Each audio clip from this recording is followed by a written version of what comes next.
Harakat yo'q. Harakat yo'q, uyib qolgan. Yani chap qo'lda umuman harakat nol, ishlamay qoldi. Chap Qo'l ishlamay. Nima deydi? harakat yo'q. Harakat yo'q, uyib qolgan. Mana bugun To'ramurat akamiz 9-kuni To'ramurat akada nima bo'lgan? Bularda o'sha miya quvvati tushib ketgan. Ya'ni o'nta mana shuning hisobiga miya quvvati tushib ketgan hisobiga, ya'ni impulslar yaxshi kelmayapti. Yaxshi impulslar o'tkazib bermayapti. Quvvat yo'qda, miyada quvvat yo'q. Shu sabab qo'llarda harakat cheklanib qoldi. Qani bitta qo'lingizni qimirlatingda. Mana harakat yo'q. Kelgan payt umuman yo'q edi-ya. Nol edi. Mana hozir o'sha 9 kunda 9 kun bo'ldi. Quvvatni tikladik. Xudo xolasa bu 21 kun yo 3 oy ichida to'liq qaytib ketadi. Bularda nima bo'lgan? Kelgan paytda o'sha chap qo'lda umuman harakat nol, ishlamay qoldi. Chap qo'l umuman harakat nol, nima yo'q, ya'ni quvvat yo'q, miyaning quvvati yo'q. Quvvat deganda uyg'onmagan. O'shani uyg'otib bersak, miyaning quvvatini uyg'otib bersak, mana harakatlar joyiga kelib ketadi. Nima o'zgarishlar bor edi o'zingiz kelgan paytda? Kelganda shu yo'qdi, hozir mana yaxshi. Yo'q, kelgan paytda nimalar bo'layotdi? Kelgan paytda shikoyatlar. Shikoyatlar shu qo'l ishlamay. Nima deydi? Harakat yo'q. Harakat yo'q, uyib qolgan. Nol ushib qolgandi. Yana oyoqlar yaxshi edi. Oyoqlar yaxshi edi. Shu tomonda bor edi. Yo'q edi. Umuman harakat nol edi. Ular kelgan paytda harakat nolligi mana shu hozir aytganda quvvat yo'q bo'lib qolgan. Quvvat yo'qligi hisobiga mana qo'llarda harakat. Hozir ham mana harakat endi paydo bo'lyapti mana. Bu yoqlar уже 70-80-70% tiklandi. Bu kishi ham qaytib boshladi. Faqat panjalarda harakatsiz. Mana bu yerni qimirlatib ko'ring. Mana endi mana bu yoqda quvvat tiklanib boshlandi. Shu miyaning quvvatini uyg'otib bersak, inshaalloh Xudo xolasa yana avvalgida ikkita qo'li bir xil ishlab yuradi. Ya'ni quvvat tushib ketgan. Hamma sababdan miya boshqaradi, odamni miya boshqaradi. Agar biz miyani to'g'rilab, uni to'g'ri parvarish qilsak, o'sha miyani vaqtida uyg'otib, vaqtida joyiga tushirib, stabil qilib yursa, odam kasal bo'lmaydi. Mana shu sizdek bir qo'lda ishlamay qolish, birdan oyoqda ishlamay qolish, shu holatlar kuzatilmaydi. Sog' bo'lamiz, salomat bo'lamiz. Ko'rsatdikki, mana miya quvvat tushib ketib, qo'llarda ishlamay qolish. Mana hozir necha kun bo'ldi bugun? 20 kun bo'ldimi? Yo'q, 20 kundan oshdi. 5ida kelgansiz. 20 kundan oshdida, mana 20 kundan oshgandan keyin o'sha miya quvvat tiklandi. Bularda insult olgandi. Kelgan payt insult olib, chap qo'lda parez mana nol edi qo'l, ya'ni chap qo'lda harakat nolga teng edi, ishlamay qoldi. Hozir qanday o'zgarish? O'zingiz bir aytib bering qani. Nima qilasiz? Hozir mana Xudoga shukr. Qani ko'taring qani. Aha, ishlating. Kurashaman. Olishasizmi? Boya qo'lini siqib tashladingiz. Qani torting. Yaxshi. Harakat necha kunda harakat tiklandi? Bu endi 20 kun bo'lsa 23 kunda harakat tiklandi. 23 kunda harakat tiklandi-da, 21 kundan oshdi. 23 kun, 24 kun. Qancha erta boshlasa, shuncha yaxshi ekan. Qo'l boshida kelgan payt harakat yo'q edi-ya. Nol edi. Nol, umuman qimirlatish yo'q edi. Hozir mana qana qo'l siqib bering-da o'sha. Mana siqing qattiq. Yo'q, ozgincha qoldi-da, yana bir 4,5 ball, bir 5-10% qoldi. Qarang. Ana ko'pchilik o'ylaydi-da, bu qarindoshi deyish mumkin, boshqa deyish mumkin. Siz meni taniysizmi? Men sizni taniysiz. Shu yerda kelib tanishdik-a? Endi qadrdon bo'lib qoldik-da. Mana shu yerda kelib tanishdik. Ana akamiz bilan kelgan paytda juda ham dalinasi baland edi. Nimasi qo'li ishlamay qolgandi. Ishlamay qolgandan keyin YouTube'da programmalarimiz borligini bilmasdim-da, shu yerga kelib bildim. Bilmasdingiz-da. To'g'ri keldingizda, oldimga kelib, sraz ko'rdimda, lichinasini boshlavardik. O'sha tushkunlikka tushmadingizmi? Boshda. Endi boshda tushdim. Boshda o'zi bo'ldi deb qo'rqqan edim. Nimaga bo'ldi dedingiz? Nima bo'ldi? Yo'q. Ha? Bu yoqqa kelgandan keyin ishonch paydo bo'lib boshladi-da. Qo'l harakat yo'q bo'lgan bo'ldi degansiz-da. Unday demangda. Yo, siz boshqalarni ham tushunga tushirmas kerak. Shuning uchun ko'pchilik mana kuzatadi, ko'pchilik insult bo'lib qolganda, insultdan keyin albatta tiklasa bo'ladi. Parhez qilish kerak. 90% bemorlarimiz tiklab olsak bo'ladi-da. Faqat o'sha boshida reabilitatsiyani yaxshi boshlash kerak. Parhezga o'tdingizmi, nimalar yeb boshladingiz? Ovqatlanishni to'g'rilash kerak-da, ovqatlanishni. Nimalar nima yeydi? ko'rsatma qilgan bo'lsangiz shuni qildim. Yog'li narsalar, xamirli narsalar yeganim yo'q. Xamir narsa yeganingiz yo'q. Yo'q. Shirinlik Shirinlik yeganim yo'q. yeganingiz yo'q. Shirinlik yegani yana Faqat qora non, qora non, xo'p, qora non, Aha. salatlar, salat, tovuq sho'rba, shu dimlangan ovqatlar. Dimlangan ovqatlar yedingiz-a? Qo'y go'shti yeganim yo'q, Qo'y go'shti. qovurma yeganim yo'q. qovurib ham yeganingiz, qaynatib yeyapsiz-da. Qaynatilganini yedim. Yaxshi, yaxshi. Mana ancha o'zgarishlar bo'ldi. Mana shundan keyin nechkiga ves tashladingiz? Hali Vesingizni vesim tortib ko'rganman. Bilmayman nega tushdi, ancha tushdim vesimim. yengillashib boshladingizmi? Yengillashib boshladingizda bu yerda birgalikda davolandida, ham bu yoqdan oshqozon ichakdan parhez qildi, to'g'ri ovqatlanishda.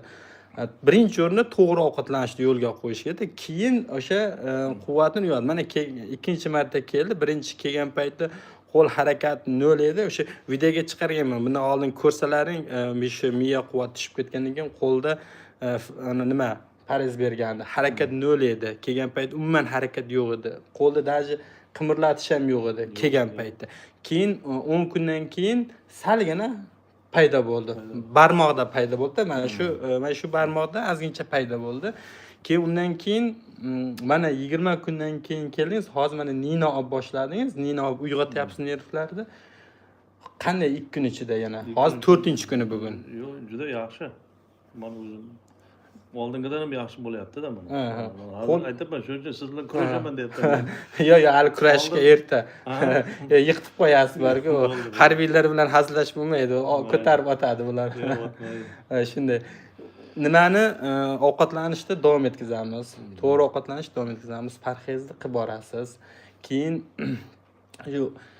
bu harakat uyda sportni davom etkazamiz. Bo'ldi, bu kamchilik qolmaydi. Ertalab yurish kerak. Ha. Eng asnoni eslatib kelmabdi-da. Necha kilometr yuryapsiz? 1 kilometr, 1,5 kilometr yuraman. Yugurmayman. Kamida yarim soat. Oddiy ishda mana ertalab 1 stakan suv ichish kerak-da, yarim soat yoki 40 minut yurish kerak. Eng asosiy kuchli shu ertalab bo'ladi. Ertalab odam tinch bo'ladi, salqin bo'ladi, toza havo bo'ladi. Timbona shu bog'da, daraxt bor yerda yursa, yanada ochiladi odam. O'sha kasalliklar ham ketadi. U doktorga bor, dori ol, bir dunyo ukol ol, kerak emas u. Oddiy yana shu uyda qilib tursa ham bo'ladigan narsa. Shuning uchun hozir akamiz ancha yaxshi. Nima deysiz odamlar kuzatib turibsizlar? Shu doktorlarda aytgan amallarini bajaringizlar, parhez saqlangizlar, sog'liqlaringizga ehtiyot bo'lingizlar. Nima deymiz? Bilmasam endi o'zgarishlarni aytib o'zingizdagi. O'zgarishlar juda yaxshi mana. Men mana shu yerga kelib, mana shifo topdim. Qo'llar qimirladi ham yaxshi. Qo'llar mana. Zo'r qaytdi ya. Ko'z tiyib qolmasin. Alloh shifo bersin. Shu Xudo xolasa bularga yana 2-3 kunda javob beramiz. Qo'l 100% qayta. Hozirgi 5%lar sal slablik borda ozgincha. Lekin harakat zo'r. Tiklab olindi. Harakat zo'r, tiklab olindi. Bularning oldingi videolarini ko'rsalaring juda ham harakat yo'q edi, nima edi. Shuning uchun hech qachon tushkunlikka tushish kerak emas. Insult oldimi yoki bo'lsa biror oyoq falaj bo'ldimi, bosh og'riyaptimi, biror bir kasallik bo'ldimi, tushkunlik odamni yengib qo'yadi. Stress tushkunlikka tushsa, kayfiyat tushib ketsa borku, uni tuzalish ham orqaga qaytib ketadi. Agar qancha anodi motivatsiya kuchli bo'lsa, harakat kuchli bo'lsa, shuncha tez yaxshi bo'lib ketadi. Alloh shifo bersin. Ishlaringiz omadini bersin. Xursandmiz. Juda ham zo'r. Xizmatda bo'lingizlar. Charchamang. Zo'r. Amaki, mana shu narsani qilib tursangiz, boyagi ovqatlanishda to'g'ri qilib tursangiz, umuman kasal bo'lmaysiz. O'sha qorindagi yog'lar ham akamiz salgina qornida yog' ham yig'ib qo'yganda, qornida, to'g'rimi? Damlamalar ichyapsiz, ha? Bular tozalovchi-da, ichaklarni, jigar, o't qoplari hamma yer tozalaydi bular. Yog'larni. Bu yog'larni eritadi, tozalaydi. Shu. Kelishdik. Omon bo'ling, o'zingizni asrang. Siz ham shu. Og'aynim qo'yib, sal ko'rmasam men. Ha, bular og'ayningizmi? Yo'q, shular keyin chaqirib keldimi sizni? Anoni ko'rgandan keyin. Men aytdim, boysinib anonsa kirgan dedim. Aha, aha. Bu kirdi. Aha, boysinibga kirdi. Boshqa bo'lyapti-da, qayerga men kirgan dedim, kirdi sizning kanalingizga. Aha. Undan keyin bu yoqqa qarab keldi-da. Shuni aytdim-da, bularda muammo bo'yinda bo'lib turibdi-da. Bo'yinda, bo'l boshqa muammo yo'q. Qara. Bo'yin shu narsani olib kelyapti. Bo'yinda nima qilsak, uyquga joyiga tushib ketadi. Ha, bo'yinda ochib yuborsa uyqu keladi-da. Ko'raveradi, biladi-da. Aha. 15 yildan beri men uyqum yomon aytib yotardim. Boshim og'rib, 15 yil bo'ldi. umuman bormagan ekanman. Sentr Rossiya, Oho, Moskva.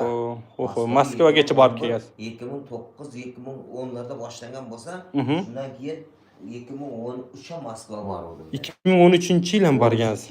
Aha. Qog'ozlar bor. Ko'rdim-ku kecha. Ular shu mahallarda men operatsiya qilishga shaylar edi, men nima? Nimani boshdimi, bo'ynimi? Boshda Ha. operatsiya qilamiz. Nimaga operatsiya qilib boshda? Hech narsa yo'q-ku. Yo'q. Shu bosh bilan yurganman-da men. Aha. Bo'lganda bosh og'rilar. Aha. Aha. Keyin ko'nmaganman bular. Bakan operatsiya ularga farq bor deb kimlar aytgan, to'xtating, o'zimizda bor degan. Shu bosh bilan yuraverganman. Xullas qalam. Keyin yaqindagina bor, Yangi yilda oldim tasa aytib qoldi. Ey, bosh sinma qilmada, bo'yin umurtqani bir tushib ko'rchi. Bo'yinda girja turibdi-da. Hozir borki mana 5 Men mm. oldimga keldi gavimiz bo'lsin. Mana meni ko'rgani keldi, sindoshim. Kechasi oldinga birinchi insultaganimda keldi. Kechasi 9gacha o'tirdi guron qilib. Aha. Keyin bordi, men bu yerda sal harakatlarim yaxshi bo'lavergandan keyin telefon qildi. Shuni qandaysan dedi, men zo'rman dedim. Men dedi, men ham bir davolansam bo'ladimi? Sen bilmading, men shunday boysinib kanaliga kirasan dedim. Ana shu yerdan hamma axborotni olasan. Bu olib kecha kirib keldi-da, kecha kelib igna. Sen igna shay qilasan. Ha, shunday. Qarang, meni qiziqtirgan narsa, kecha uxladim deyapti, zo'r uxladim deyapti. To'ramurat, meni prosa qiziqqan narsa, grija masalasiga ko'proq men e'tiborni qaratib qoldim. Nimalarni uncha qiziqqanim yo'q. Keyin bo'yin grija, bel grijalar degandan keyin to'xta, bo'yin grija haqida gapiraman, yana qayta bo'yin grijadan nima qildim. Ko'rdingiz. Aha. Hop. Keyin kimdir qo'lim nima bo'lyapti desa, qo'lda berar ekan. Keyin uyquni nimasini ham buzadigan tomoni bor ekan, yana refleksda tomoni bor ekan. Shundayda, qarang, asnoni sabab borki, mana shu bo'yindagi narsa, mana shu bo'yinda ikkita narsa borki, mana shu bo'yni miyaga qon boradi. Miyaga qon boradi, mana shu yerdan ketadi ikkita tomir. Bu agar borki, bo'yin siqib tursa, bosh og'riydi, ko'ngil ayniydi, qayt qiladi, bosh aylanadi, qo'llar o'shadi, toladi. Bittasi 5 mm girja bilan keldi. Mana hozir yaxshi uni ham intervyu beraman deyapti. O'sha operatsiya qilmasang bo'lmaydi. 100% qayerga borsang bor debdi. Keldidan tushkunga tushib qolgan. Xo'p, xudodan dedi, keldi mana hozir. Ketdi, yoningizda yotuvdi mana. Xo'p, og'riq yo'q. Bo'ldi, ketdi og'riqlar, yengil bo'lib qoldi. Bir ikkita mashqlarni uyga buyuramiz. Bezda qilmaydi. Aslida men bu yoqqa chorlagan, menga ko'proq qiziqqan narsa shu narsa tufayli meni uyqum joyiga tushib ketadimi? Tushib ketadi. Boshim og'rib yo'qolib ketadimi degan narsa bu yoqqa keldim. Bu sabab cho'p qoldi. Ha, mayli. Ko'rgani keldi. Boyasini bir ko'rsa deganda mana kechanda qabrimizga kirgan. Shu, Alloh shifo bersin. Toshkentga yurgandan ayamda sho'rib turgan bo'lsa, kecha bo'lgani ham aytdi doktorga. Endi kecha boyagi tabletkalarimiz bor, to'g'risi. Giyoh tableta. Uni ichdi. Ichdingiz, aha. Nini oldingiz? Mumkin nima bo'ldi kecha, lekin mazza qilib uxladim. Xudo xolsa. Ko'zing nima bir shishgandan Uxlayver ishib ketganda ko'zi. Aha. Yana sizga aytadigan. Roz endi sizga o'zingizga taalluq bo'ladigan gap bo'ladi. Qo'shgan bo'lsangiz qarang. Bo'ldi. Olaversin deb. Bo'ldi. Xo'p, men xavotir olmang. O'zim ana dichina borku, bo'yindan qilinayotgan narsa, plazma, o'sha girja so'riltiruvchi da shuni. Siz bular bilan gaplashib oling, oldimga o'tasiz, xo'p? Bo'ldi. Mayli. Alloh shifo bersin. Yaxshi, ko'z tiymasi mana ancha zo'r o'zgarishlar juda katta. Ya'ni o'sha chap qo'li umuman ishlamay kelganda, mana sizlar ko'rsatdi. Insultdan keyin bemalol tiklasa bo'ladi. Qancha erta boshlasa, shuncha tez tiklanadi. Shuning uchun ko'ngil cho'ktirmaymiz, kayfiyat ko'taramiz.